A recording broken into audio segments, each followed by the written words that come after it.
हापांगो सरकार फायो थांगो त्रिपुरा सा बसंनि त्रिपुरा सारकनि जोंजाल आरो बासाकनि कागलांगा लाखाना बंनि कपालनि बिदमान आरो कागलांगा लाखाना बंनि मानथाय सुक्ताय आरो मालांगा लाखाना बंनि लाइबोमानो जेरै नायनायबो गोरैखाना बंनि जोंजालनो जेरै नायनायबो गोरैखाना अमहायकैनो 48 करमसरा कन्स्टिट्यूशन बाय खबजाक मनो आदि ब्लक नि बिशिंगो सिंधु कुमार पारानि ताखुक कालिंद्र त्रिपुरानि नुखुं अमहायकैनो जोंजाल तेक्तो कपालनि बिदमान बाय ताबो गोरोंगै दंगो पन्चायतनि नायकल नायरकबो बनो नुगिया आयाखाय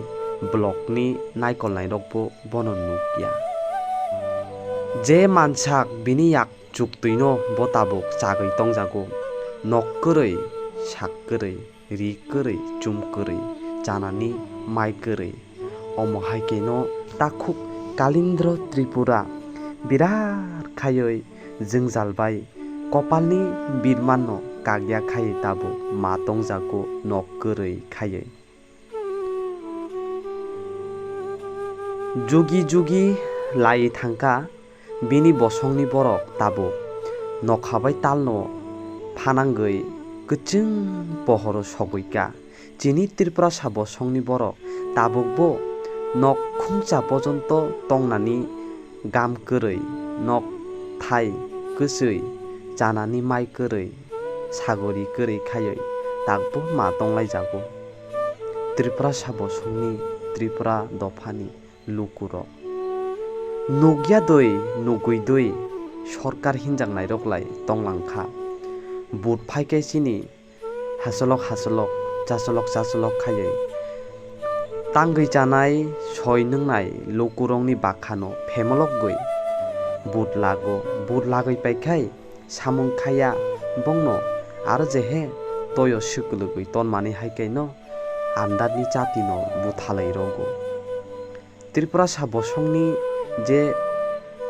जोंजाल रगलाय आरो कागलांगालाक खानादो जेरै नायनायबो गोरै सोंगै नायनायबो गोरै फायनायबो गोरै अमहायकैनो जोंजालबाय मातंगो पारानि बुंता पारानि अहा कयतिन रुवाजा पारा bo blogni bisingo khub ओमफ्राय आदि ब्लक मोनो पन्चायत खाय पन्चायत एसके पारा सिन्धु कुमार कय बसर ओंखारनां अबाहायते मातंग माहाय दंङानोथ' आं 6 बोसोर गाबोदों दिनै जे जों नुजाखानो अमाहाय खस्थ' अङै दङ हनै तीन रक बो फाइ सबै मान नंखौ बो पार्टी बा सबखल माने काले कई मौखा जे आबत तो पिटिराव आं बा हामजागै थांगा दल जिनि जे तटैसुं बा नेटारक कयेकजन साज्जरक फैखानो तीन पाइरक फैखा ता आसा